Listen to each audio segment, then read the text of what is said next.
Fala galera, tudo bem? Sejam bem-vindos a mais um vídeo do canal. Uma alegria ter vocês aqui. Quero te convidar já a se inscrever, deixar seu like e conferir também os outros vídeos que a gente já tem aqui.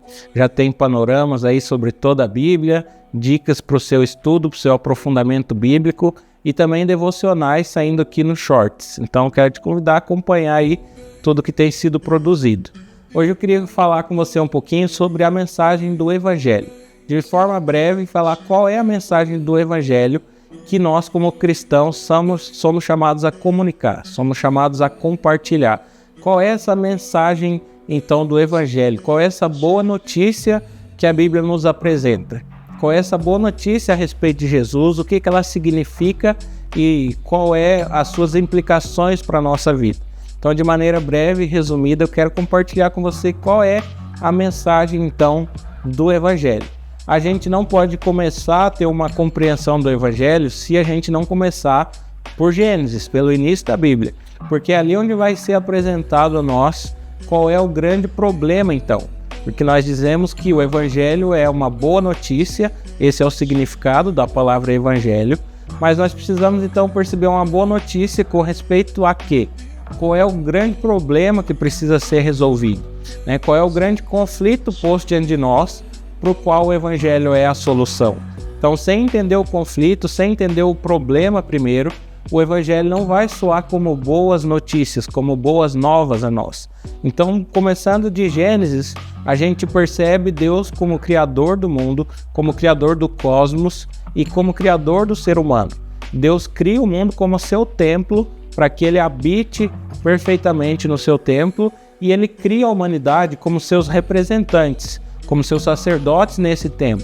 E Deus não cria para ficar distante, mas ele cria para habitar com o ser humano, para habitar com a sua criação de forma plena e de forma perfeita. Mas logo nas primeiras páginas, Gênesis nos apresenta um problema. Logo no capítulo 3, somos apresentados a figura da serpente, que surge como um tentador ali e leva a humanidade a se unir a si em uma rebelião contra Deus. Então nós somos apresentados na história bíblica que essa serpente se trata do diabo. E nós percebemos que ele, já em rebelião contra Deus, incita os seres humanos a se juntarem a ele nessa rebelião. Então o que nós temos é os seres humanos se unindo ao diabo, fazendo uma aliança com ele e se rebelando contra Deus, desobedecendo as suas ordens e pecando contra esse Deus que é eternamente bom, eternamente santo e eternamente justo. Então esse é o primeiro cenário que Gênesis nos apresenta.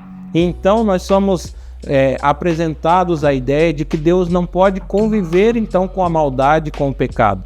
Então o ser humano é afastado de Deus, é lançado para longe da presença do Senhor e não pode retornar até que o seu pecado tenha sido extinguido, até que o pecado tenha sido removido da sua existência. E a gente é apresentado a uma promessa ali em Gênesis capítulo 3, versículo 15, quando Deus, lançando a punição e o juízo sobre a serpente, diz que um dia um descendente da mulher virá e vai esmagar a cabeça da serpente, e a serpente lhe ferirá o calcanhar. Então o que nós temos durante toda a história bíblica é essa expectativa. Nós somos apresentados como vez após vez, geração após geração, o ser humano falha em cumprir a vontade de Deus. E ele falha não porque ele é uma vítima, mas porque ele ama o pecado, porque ele odeia a Deus, porque ele não busca a Deus, porque ele está em rebelião contra Deus. Então nós somos apresentados em como o ser humano é incapaz de arrancar o pecado da sua própria vida, de arrancar o pecado da sua existência, porque ele está já imergido nessa realidade. E com o pecado, o diabo, a morte, tornam-se a nova realidade. Então, por causa da rebelião humana, o diabo, a morte e o pecado são a nova realidade que controlam o cosmos de Deus, o universo de Deus. Então, todo mundo, toda a criação é corrompida por causa dessa rebelião humana junta com o diabo. Então todo o cosmos está fora de ordem, a natureza está fora de ordem, a criação está fora de ordem pela rebelião do ser humano contra o seu Criador. Então nós somos apresentados narrativa após narrativa em como há sempre essa expectativa de qual será então esse descendente da mulher que vai esmagar por fim a cabeça da serpente e trazer vitória para Deus e para o seu povo. E vai trazer por fim reconciliação e fazer com que tudo volte à paz. E aí nós somos apresentados então ao grande dilema e ao grande conflito da Bíblia. Porque Deus ele não pode simplesmente perdoar o homem sem lidar com o pecado. Porque isso ia ferir a sua justiça, ia ferir a sua santidade, ia ferir a sua retidão. Como é que Deus pode simplesmente perdoar e deixar passar toda a rebelião e todo o pecado do homem? Deus não pode fazer isso sem lidar primeiro com o pecado. E do outro lado nós temos o problema de que o ser humano é incapaz de lidar com o seu próprio pecado. Ele não consegue apagar o seu pecado, ele não consegue remover o seu pecado e fazer o que é certo. Mesmo as melhores ações humanas são corrompidas pela mancha do pecado em nossa natureza. Então, o que é que Deus fará? Porque a humanidade é que precisa pagar o preço pelo pecado, mas a humanidade é incapaz de fazê-lo porque ama o pecado. Deus não pode simplesmente virar para o lado e deixar com que a humanidade passe livre sem que a justiça seja feita por conta do pecado. Então nós somos apresentados a grande notícia do Evangelho, a notícia de que Deus nos visitou. E se a gente precisasse resumir em uma sentença, a boa notícia do Evangelho é que Deus nos visitou. Essa é a boa notícia. Deus nos visitou em Jesus, assumindo a nossa natureza, assumindo a forma humana, e veio como homem cumprir aquilo que o homem falhou em fazer. Então, onde nós falhamos, onde nós fracassamos em obedecer a Deus, Jesus vem como homem e vence, e tem sucesso, e vive uma vida de perfeita obediência à vontade de Deus. Vive uma vida de perfeita justiça, onde nós falhamos em ceder à tentação, Jesus resiste e vence a tentação e o tentador. E de forma inesperada, através de sua morte, é que Jesus conquista a vitória decisiva sobre as forças do diabo, do pecado e da morte. Então, através de sua morte e ressurreição, Jesus resolve todo o conflito. Deus, em Jesus, resolve todo o problema e traz reconciliação entre Deus e a humanidade, entre Deus e o cosmos. E a gente percebe a vitória de Jesus contra esses três elementos, contra o diabo, contra o pecado e contra a morte propriamente dita. Então, em 1 João, capítulo 3, no versículo 8, a gente lê o seguinte: aquele que pratica o pecado procede do diabo, porque o diabo vive pecando desde o princípio. Para isso se manifestou o Filho de Deus, para destruir as obras do diabo. Então a manifestação de Jesus, a encarnação de Jesus, sua vida, sua morte, sua ressurreição, sua obra, destrói as obras do diabo. Então o primeiro inimigo que precisava ser destruído, a primeira parte do problema, aquele que iniciou a rebelião, é derrotado pela vida e obra de Jesus Cristo. Jesus derrota as obras e os poderes do diabo.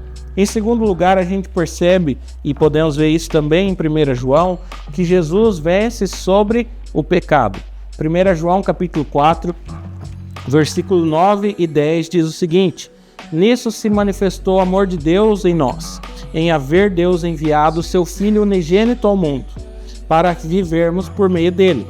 Nisso consiste o amor, não em que nós tenhamos amado a Deus, mas em que ele nos amou e enviou seu Filho como propiciação pelos nossos pecados. Então a mensagem do Evangelho nos diz que também Jesus lidou com o pecado.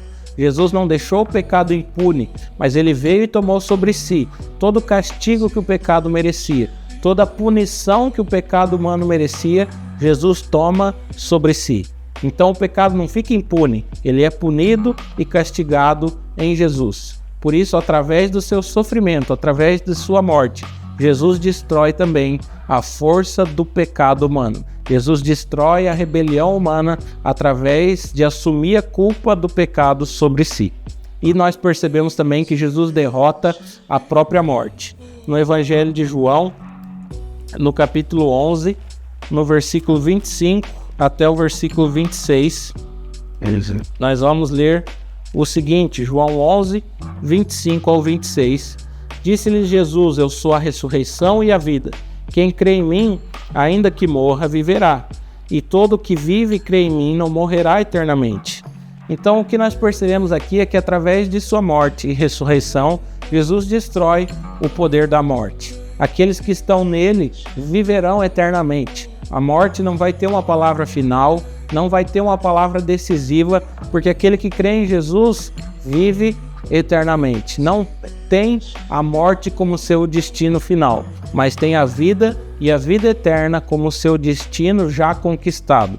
Então, através da sua morte, Jesus derrota o diabo, o pecado e a morte. E essa é a boa notícia do Evangelho, que Deus nos visitou e resolveu o dilema que nós mesmos criamos.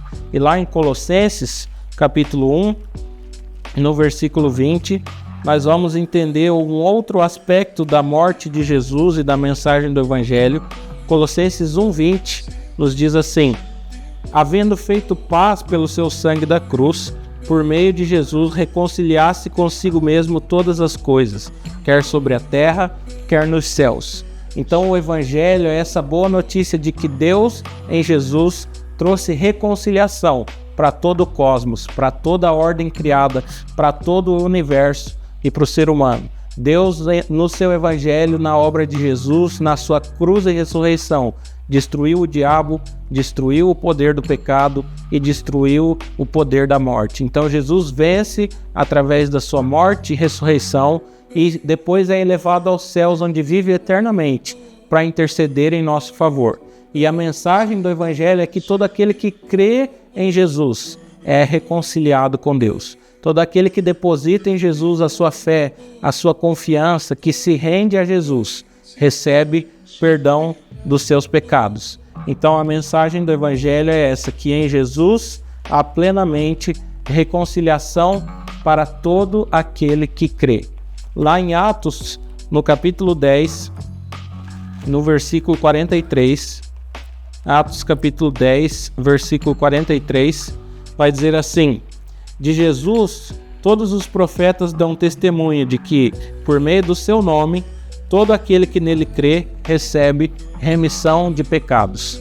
Então a mensagem do Evangelho é que Deus nos visitou e em Cristo Jesus trouxe reconciliação. Não há mais poder do diabo, poder do pecado ou poder da morte que nos separe do amor de Deus. Jesus trouxe a reconciliação plena de todas as coisas. E todo aquele que nele crê, que deposita nele a sua confiança, tem os seus pecados perdoados e a reconciliação com Deus. Então Jesus fez aquilo que nós somos incapazes de fazer por nós mesmos. E ele nos chama a crer. Então, essa é a mensagem pura e simples do Evangelho, e é isso que eu quero compartilhar hoje com você. Se você tem crido nesse Evangelho, se você tem se rendido a esse Evangelho, se a tua vida diz respeito desse Evangelho, se você testemunha desse Evangelho, o chamado de Jesus é: creia na mensagem do Evangelho, e os seus pecados são perdoados, e a reconciliação com Deus é garantida. Então essa é a mensagem do Evangelho, em poucas palavras aí, esse é o Evangelho de Jesus, que Deus nos visitou e trouxe através do sangue do seu Filho, reconciliação para todo aquele que nele crê.